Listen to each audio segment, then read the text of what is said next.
नमस्कार दोस्तों, हम उस मोशन चैप्टर के आगे के प्रश्न सॉल्व करते हैं। कह रहा है कि एक पिंड स्थिर अवस्था में एक समान त्वरण से चलना प्रारंभ करता है यदि वह 2 सेकंड में s1 दूरी तथा अगले 2 सेकंडों में s2 दूरी तय करे तो s1 व s2 के बीच संबंध होगा। तो कर लेते हैं कि एक पिंड स्थिर अवस्था में, पहली चीज तो स्थिर अवस्था से चलना प्रारंभ करता है तो u की वैल्यू क्या हो जाएगी, u की वैल्यू 0। एक समान त्वरण यानी कि कुछ ना कुछ त्वरण है, मान लो कि इसमें से a त्वरण है, कितना a, तो एक समान त्वरण है, एक समान त्वरण से चलना प्रारंभ करता है यदि वह 2 सेकंड में s1 दूरी यानी कि s2 है ना, s2 की वैल्यू दी गई है s1, s2 का मतलब क्या है कि 2 सेकंड में चली गई दूरी, इसको हम डायरेक्ट लिख देते हैं नहीं तो कंफ्यूज हो जाएंगे। s2 इसको हम ऐसे लिखते हैं, 2 सेकंड में चली गई दूरी, 2 सेकंड में s1 दूरी, 2 सेकंड में s1 चली दूरी कितनी है s1, ठीक। तो 2 सेकंड में तो इसका फार्मूला अप्लाई कर देंगे, टीवें सेकंड में चली गई दूरी का, टीवें सेकंड में चली गई दूरी का फार्मूला होता है st बराबर u प्लस का हाफ a ब्रैकेट में 2t माइनस 1, वैल्यू पुट कर देंगे तो 2 सेकंड में चली गई दूरी कितनी है s1 है, तो ये रखेंगे s1 is equal to u की वैल्यू 0 प्लस का हाफ a और ये हो जाएगा ब्रैकेट में 2t माइनस 1, 2 इंटू 2 माइनस 1, तो s1 की वैल्यू कितनी हो जाएगी, ये हाफ a 1/2 a और ब्रैकेट में 3, ब्रैकेट में कितना हो जाएगा 3, 2 दूनी 4, 4 में से 1 लेस कर देंगे तो कितना आ जाएगा 3 आ जाएगा। तो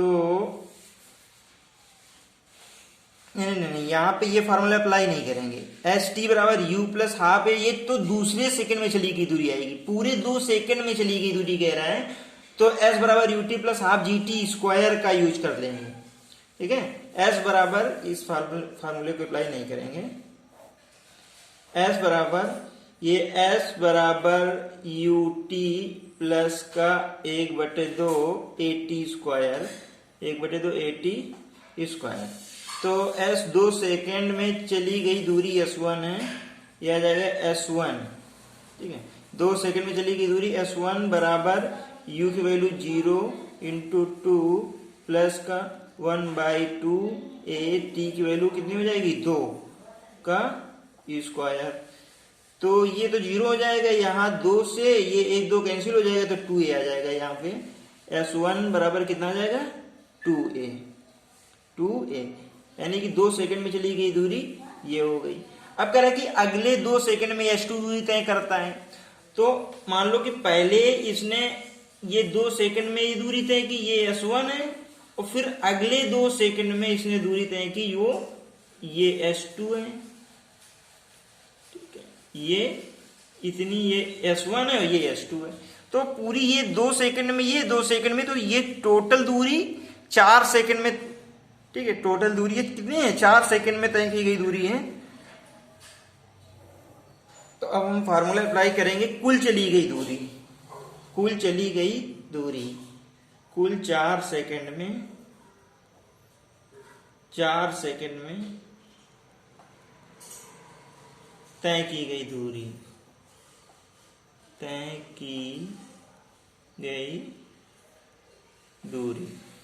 ठीक है। तो s बराबर ut plus half at square, s बराबर ut प्लस का 1/2 at स्क्वायर।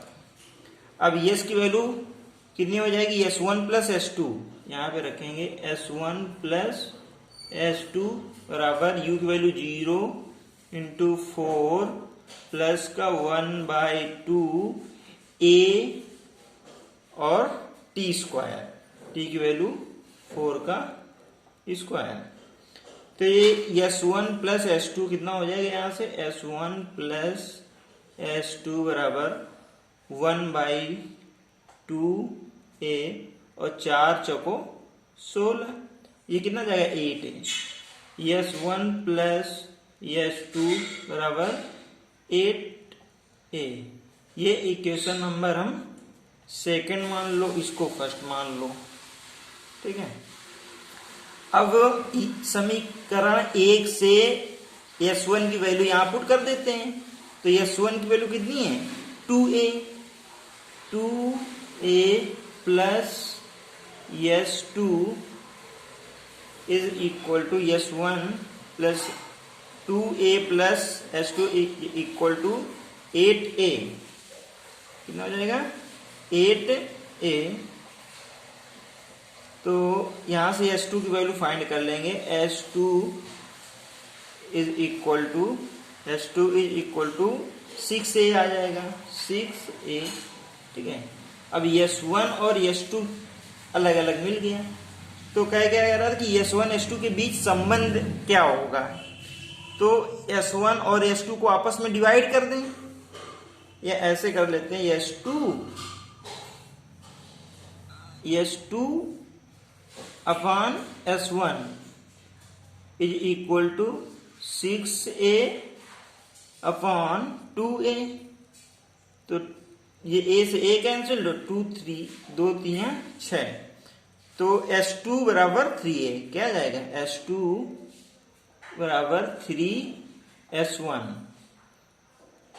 S1 और S2 में कह रहा था क्या संबंध होगा, तो ये S1 और S2 में संबंध होगा कि S2 बराबर 3S1 हो जाएगा, ठीक है। अगला प्रश्न देखते हैं, कह रहा है कि एक इलेक्ट्रॉन 5 × 10⁴ मीटर पर सेकंड के वेग से गतिशील है, वैद्युत क्षेत्र में प्रवेश करने पर 1 × 10⁵ मीटर पर सेकंड स्क्वायर का त्वरण प्राप्त कर लेता है, कितने समय में इलेक्ट्रॉन का वेग प्रारंभिक वेग का 2 गुना हो जाएगा, ठीक है।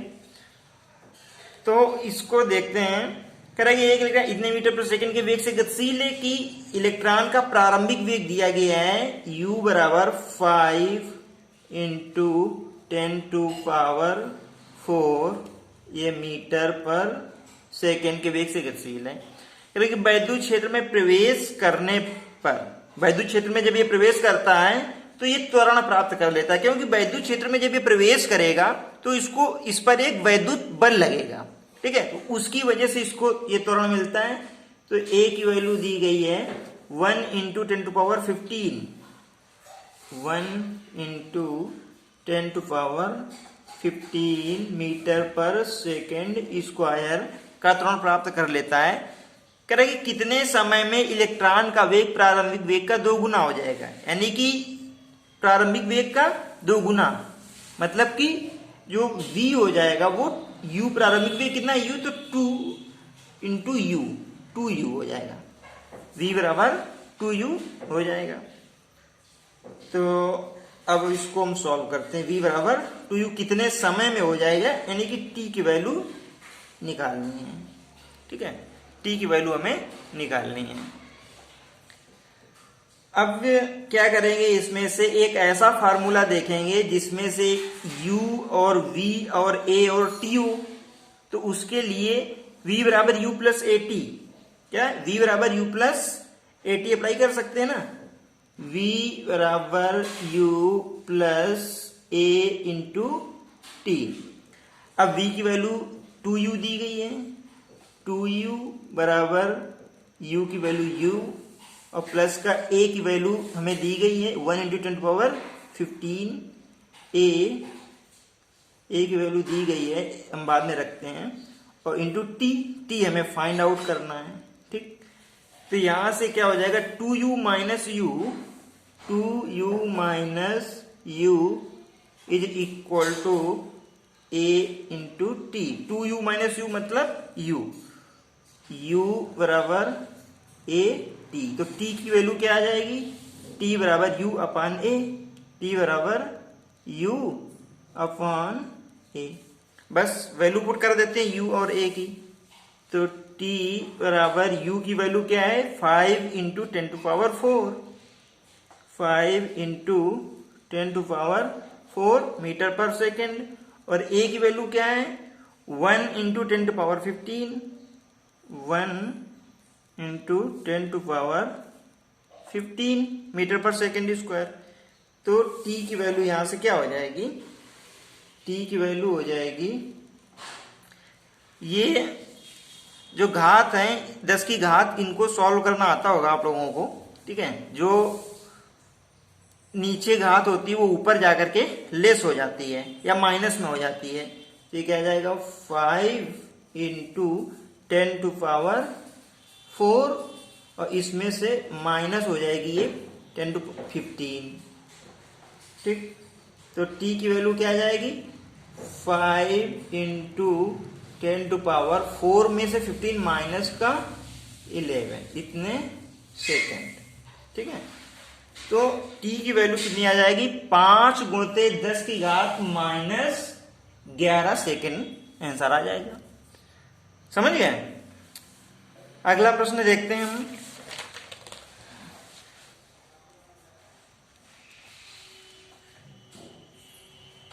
कह रहा कि 20 मीटर ऊंचाई से दो गेंदें 1 सेकंड के अंतराल पर छोड़ी जाती हैं। दोनों के छोड़े जाने के 2 सेकंड बाद उनके बीच दूरी कितनी होगी। इसको हम फिगर से समझते हैं। मान लेते हैं कि 20 मीटर की ऊंचाई, ये क्षैतिज तल है और यहां से ये 20 मीटर की ऊंचाई है, ये ठीक है। 20 मीटर की ऊंचाई, कितनी ऊंचाई है ये 20 मीटर, 20 मीटर की ये ऊंचाई है।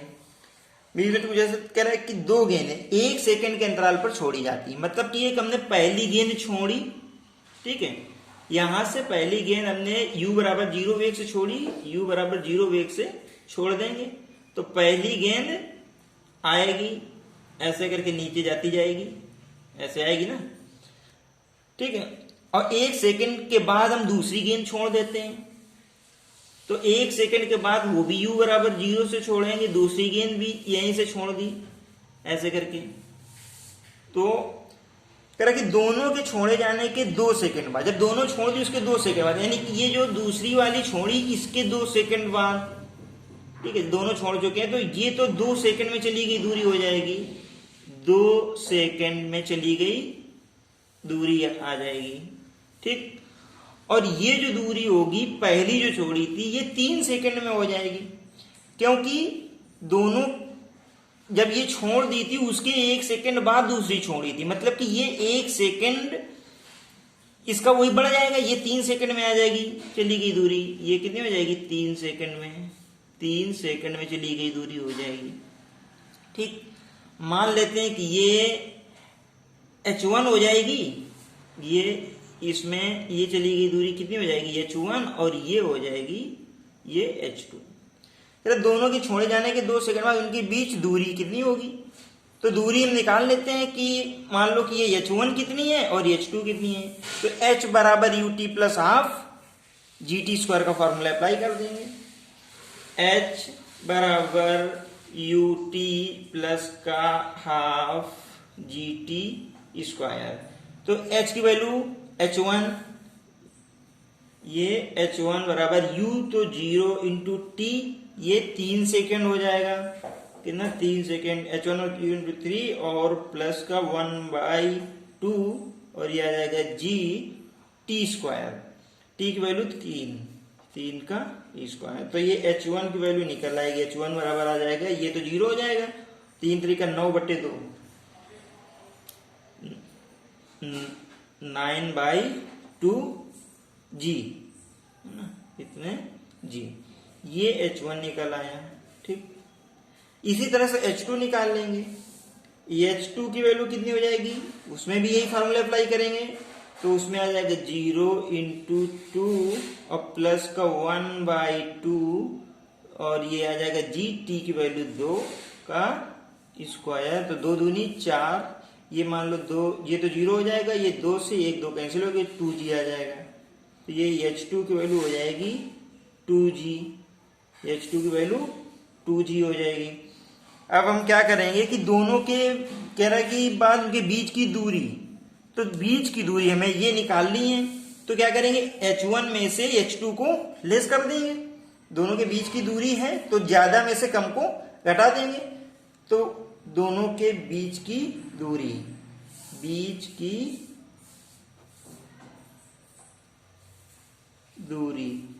की दूरी बराबर आ जाएगी H1 माइनस H2 यानी कि 9/2 9/2G माइनस का 2G। तो ये है कितना, 4.5, 4.5 में 2, 2.5 यानी कि 5/2, यह आ जाएगा 5/2G। अब G की वैल्यू चाहो तो सुविधा के लिए 10 रख सकते हो। G की वैल्यू या तो 9.8 होती, 9.8 ही रखो। तो बीच की दूरी, इसके बाद हम आगे सॉल्व कर देते हैं। तो ये आ जाएगा 5/2 और G की वैल्यू 9.8। इसको डिवाइड कर देंगे तो ये आ जाएगा 4.9। इसको ये आ जाएगा 5 × 4.9, इसका मल्टीप्लाई कर देंगे तो ये आ जाएगा 5 9 45, 5 4 5 20, 24.5 मीटर, 24.5 मीटर। इनके बीच की दूरी कितनी हो जाएगी, 24.5 मीटर इनके बीच की दूरी हो जाएगी। अगला प्रश्न देखते हैं। कह रहा है कि 43.2 किलोमीटर प्रति घंटा की गति से चलती हुई मोटर कार पर इस प्रकार के ब्रेक लगाए जाते हैं कि इसकी गति का मंदन 60 सेंटीमीटर प्रति सेकंड स्क्वायर की दर से हो। विरामावस्था में जाने से पूर्व कार द्वारा तय की गई दूरी कितनी है। बिल्कुल इजी है, बस किलोमीटर प्रति घंटा दिया गया है इसमें से और मंदन सेंटीमीटर पर सेकंड स्क्वायर में दिया गया है। तो इनकी यूनिट को हम क्या करेंगे, इक्वल कर लेंगे, यानी कि मीटर पर सेकंड और मीटर पर सेकंड स्क्वायर में कन्वर्ट कर लेंगे। इसके बाद सिंपल से सॉल्व कर लेंगे। तो मोटर कार का वेग दिया गया है, u की वैल्यू दी गई है, u बराबर 43.2 किलोमीटर पर आवर। अब इसको क्या है, किलोमीटर पर आवर दिया गया है और इसको मीटर पर सेकंड में कन्वर्ट करना है। ठीक है, तो किलोमीटर को मीटर में कन्वर्ट कर लो और आवर को सेकंड में कन्वर्ट कर लो। तो इसके लिए सिंपल सा एक तरीका होता है कि 5/18 का मल्टीप्लाई कराते हैं, लेकिन हम डायरेक्ट सॉल्व नहीं करेंगे। u बराबर हो जाएगा 43.2 किलोमीटर की जगह मीटर में रखेंगे तो 1 किलोमीटर में 1000 मीटर होते हैं, ऐसे रख देंगे और डिवाइड बाई आवर। तो 1 आवर में सेकेंड, तो 1 आवर में 60 मिनट होते हैं और पर मिनट में 60 सेकेंड होते हैं। 60 × 60 ये सेकेंड में आ जाए तो मीटर पर सेकेंड में कन्वर्ट हो गया। अब ये 0 से 2 0 कैंसिल हो जाएंगे तो ये आ जाएगा u की वैल्यू हो जाएगी 43.2 × 10/36। ठीक है, तो इसको 2 से डिवाइड कर देंगे तो ये कितना आ जाएगा, 2 3 6 और 2 5 10, 5/36 18 आ जाएगा 5/18। ठीक है, ये मीटर पर सेकेंड। इसीलिए डायरेक्टली कभी भी किलोमीटर पर आवर दिया हो तो उसको मीटर पर सेकेंड में कन्वर्ट करने के लिए डायरेक्ट 5/18 का मल्टीप्लाई करा देते हैं। ठीक है, तो u की वैल्यू क्या हो जाएगी, u बराबर हो जाएगा, इसको सॉल्व कर लो, 5 दूनी 10 0 1 5 3 15 16 और ये 5 चौको 20 और ये हो जाएगा 21।